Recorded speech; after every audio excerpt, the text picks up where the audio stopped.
Hey viewers, what do you get when you combine fast-paced combat, randomly generated mobs, and a brutal time limit?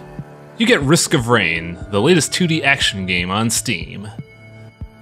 Developed by Hopoo Games and published by Chucklefish, Risk of Rain chronicles the plight of several space adventurers after an incident completely devastates their cargo cruiser. Stranded on an uncharted planet, the player must survive waves upon waves of feral aliens and robotic menaces in order to get back to their ship's wreckage for a slim chance of escape. Risk of Rain advertises a wide array of items along with randomly generated areas and a mechanic of time-affecting difficulty, where difficulty increases with time spent in the game.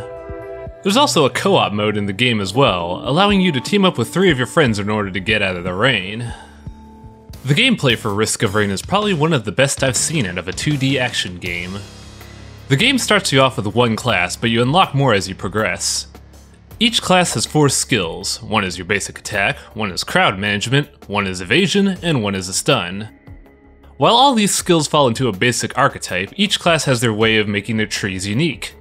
The commando's dodge roll makes them invulnerable and moves them forward, the bandit's smoke bomb just makes them invisible and faster, while the acid alien gets a speed boost and leaves a damage trail. Your skill variety lies in power-ups which you get in-game or unlock through achievements, and each can drastically affect how your character plays. Each level involves you exploring until you find the teleporter, activating it, and eliminating the subsequent wave of enemies and the boss before you could escape. The sheer simplicity of the gameplay is probably what I like the most. The controls feel smooth and responsive in combat and can be configured to make things more comfortable. The wide array of gear available alongside the character variety makes things interesting and rarely redundant, allowing for things such as damage over time spam to on-hit bullet typhoons.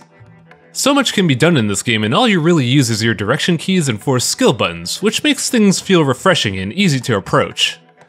The difficulty mentality of more time equals more difficulty makes the game interesting since it becomes an effective way to punish overgrinding and promote players' skill development. The variety of enemies feels exciting, which is usually a problem with randomly generated games. The multiplayer is also really well optimized, allowing online friends to have seamless gameplay sessions without ping or lag spikes interfering with the gameplay.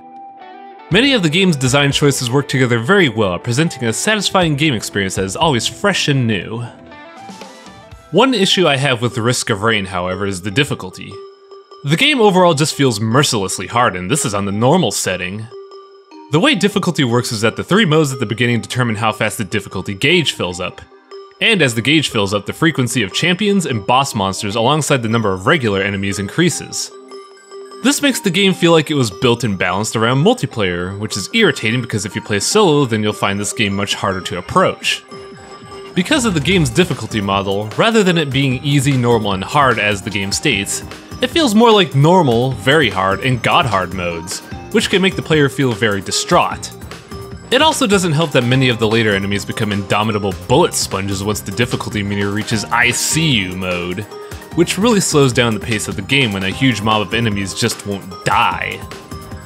Finally, the game's model of equipment is your build gameplay, along with the drops being centered around random generation, make this game feel less skill-based and more geared towards chance. With the dependence on luck, oftentimes your gear will be the determining factor of a fun game versus a tedious game. I understand that the game needs to be balanced against folks who grindcore their way out of a challenge, but as it stands, the game just feels overly oppressive and merciless. Risk of Rain is presented in a 2D pixel art style, and I was quite impressed with how they designed the game. This game is an example of how pixel art should be handled. Environments and characters are all very well detailed, and the art overall has a unique style to it that mixes space-age aesthetic with a slight hint of occult design. Their use of scale in the game is also marvelous. Your character and many of the environment details are relatively small, but this is offset by how huge some of the later enemies become, and it gives more of a dire overtone to the gameplay as well. This attention to detail extends to the monster log as well, where we can see the in-game enemies in their full-scale, high-detailed horror. The music also helps to add to the oppressive atmosphere of the game, with many of the game's initial tracks starting out in a whimsical manner, but slowly become more grungy and dark as you get deeper into levels.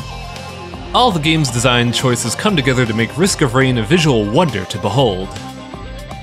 The game's engine is adequate, though there are some problems under the hood. The game runs relatively well, using a fair amount of processing power to run the game.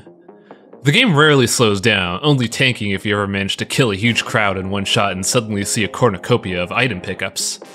Luckily, the game can detect these dips and auto-adjust settings on the fly in order to keep your gameplay experience smooth and lag-free.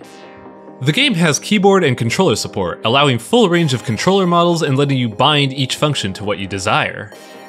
One big issue I have with the game is that there's always some persistent screen tearing when you play the game, and the lack of a VSync option makes this one irritating problem that won't go away. The Steam overlay also does something weird, showing a normal-sized pop-up and a giant version behind it. If you buy this game on Steam, you pretty much have to disable the overlay to play it.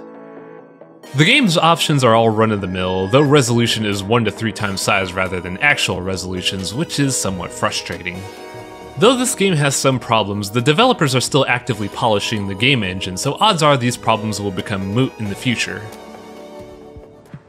Risk of Rain is certainly an interesting entity. It's got great gameplay to keep it refreshing, along with a fantastic art direction, but the initial difficulty curve is just so merciless that I could see it infuriating many customers.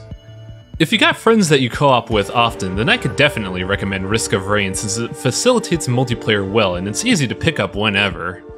I'd be somewhat cautious though if you want to get this game for single player. Unless you're a glutton for punishment or genuinely enjoy hard games, then this game isn't for you. There's a demo on the game's website for anybody that wants to gauge the difficulty for themselves before making a purchase.